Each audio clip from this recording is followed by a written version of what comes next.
Call your sponsor. Call your sponsor. Call your sponsor. Call your sponsor.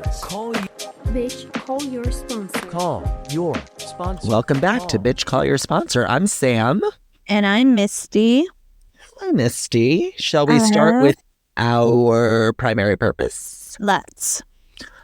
Our primary purpose is for Misty and Sam to to grow their friendship and maybe help others. So the topic I brought for us today is what I'm calling amends/repair. Mm-hmm. And I believe they're one and the same in the sense of amends is, our 9-step. And then repair is through the frame of Dr. Becky, which also for me is very ACA. And so what's most important is that there are 3 parts of the repair. So Dr. Becky's, just to backtrack one sec, Dr. Becky's experience has been that when a parent does not repair, i.e. reconnect with the child makes up their own story. And in that story, there are self-blame, shame, and self-doubt.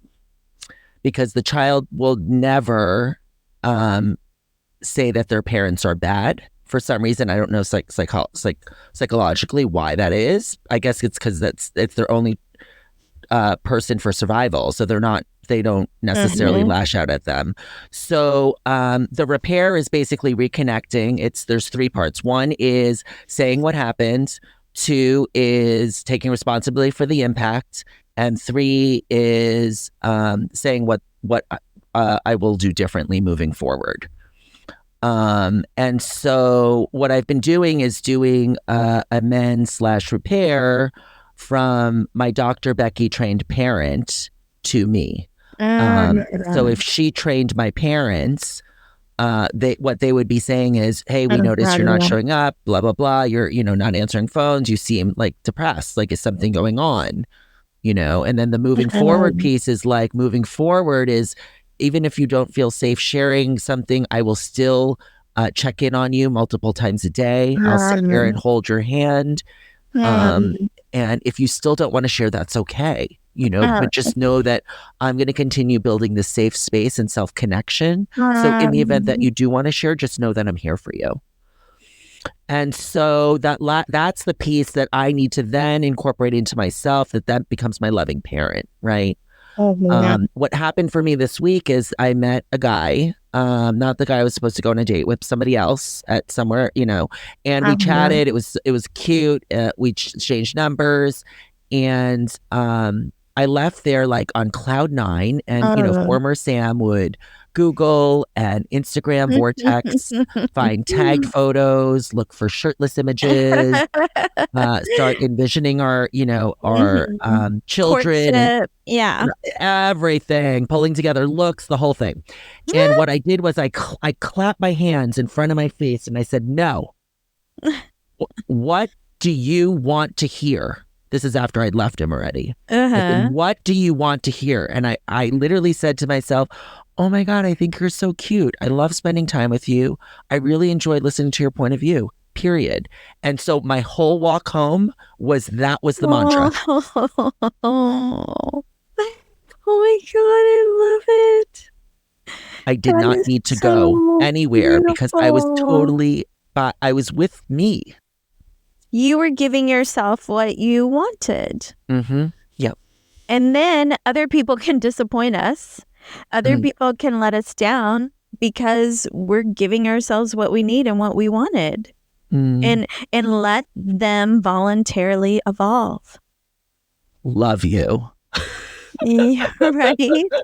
Like, it is so beautiful when we give ourselves what we're seeking from others, and then we give them permission to voluntarily evolve. And I love what you shared about the Dr. Becky and the repair. And yeah, they do say it is because when we're children, our parents are gods. They're the only God we know.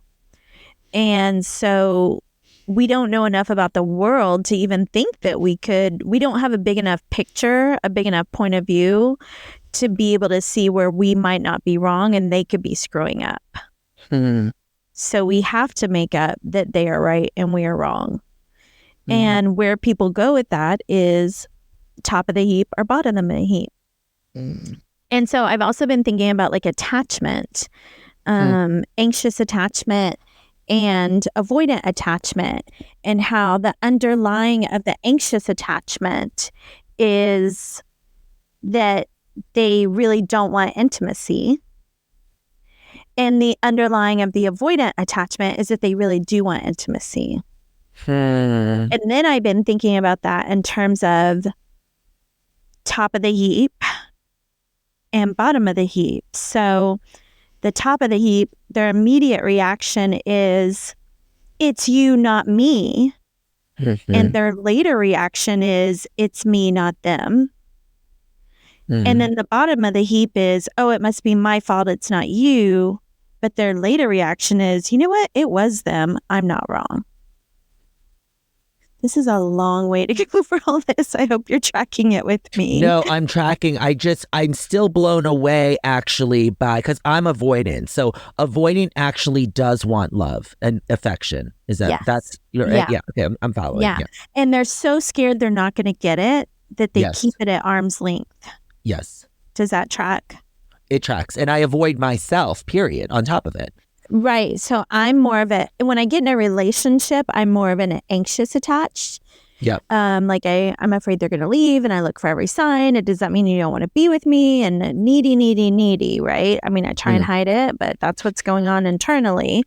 And then, yeah, it does ring true. And they're like, the anxious attached is afraid of intimacy. It's like I'm choosing people I know are going to go because I don't want them to actually really show up and look me in the eyes and tell me they care, because that is scarier than me just chasing them around. I have a question. Do you think both sides of it are scared of intimacy?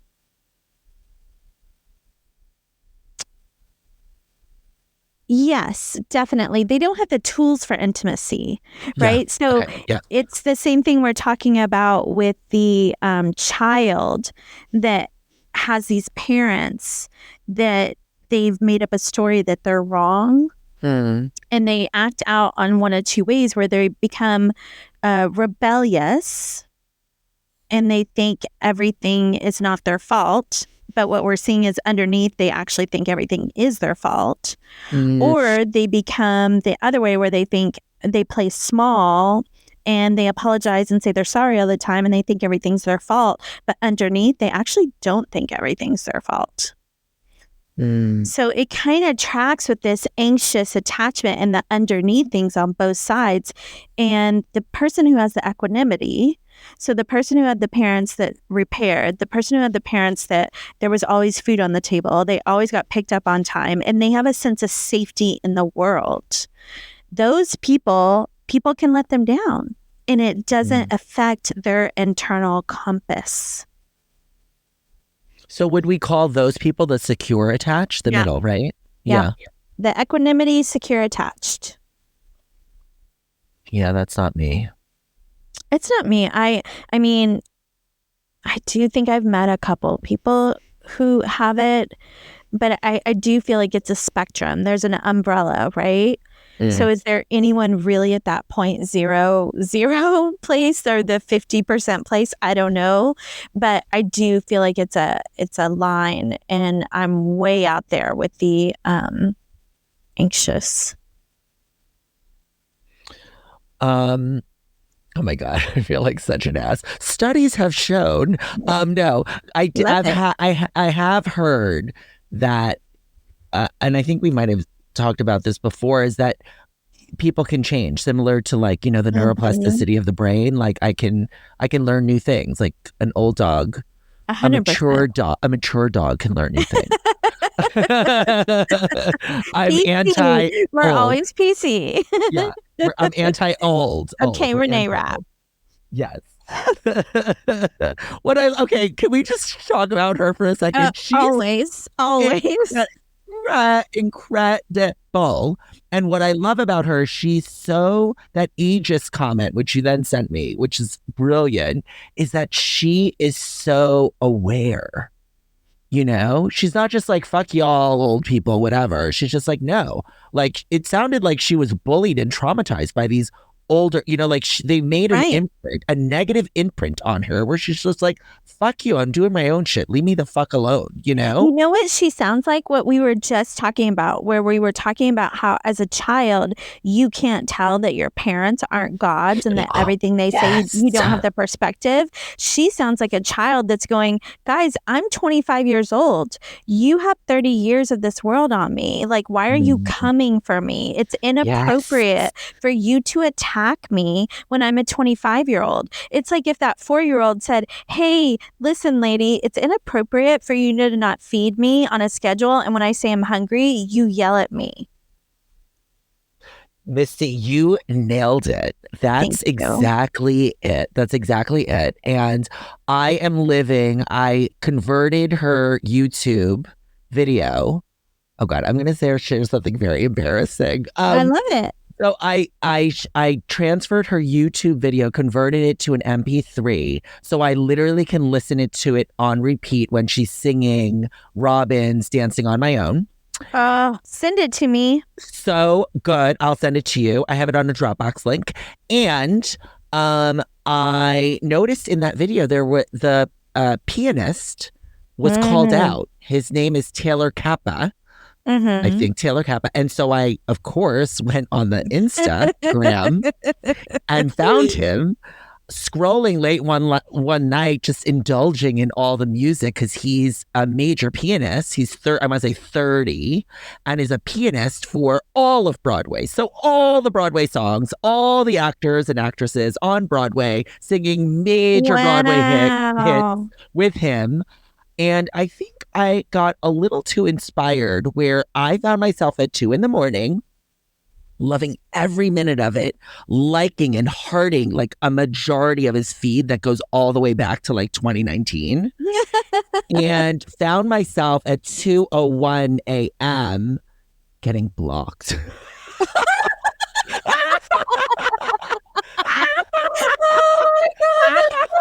I was so inspired. I was so excited. Hilarious. I was about to say there's no such thing as too inspired and too much creativity, but I guess blocked, I guess there is. I think I spooked him. Taylor or Tyler Kappa, I am so sorry. You are incredible. He was having a moment, okay? He was dancing on his own. He was having a moment, okay? Taylor, let him unblock my dear friend. It was so beautiful. It was so beautiful. And I get it. I think he's New York based and I get it. It's like early in the morning, but you could turn your notifications on. I was a fan. You were a little too much of a fan. I was extra. I was really in the moment. New York has some weird history with big fans and celebrities. So he's a little timid. Okay. I was like, is he on my team? What's happening? Oh my God. I just love his facial expression. He's so into it. And the faces he makes in the video of Renee Rapp, and then I'll end here, is like incredible. When she hits those notes and she's like in it, you could see they're both synced up. It's so beautiful. So I'll just play the video on repeat. John Lennon, just saying. He's just trying to protect himself on the right side of history. Oh my gosh, love Renee.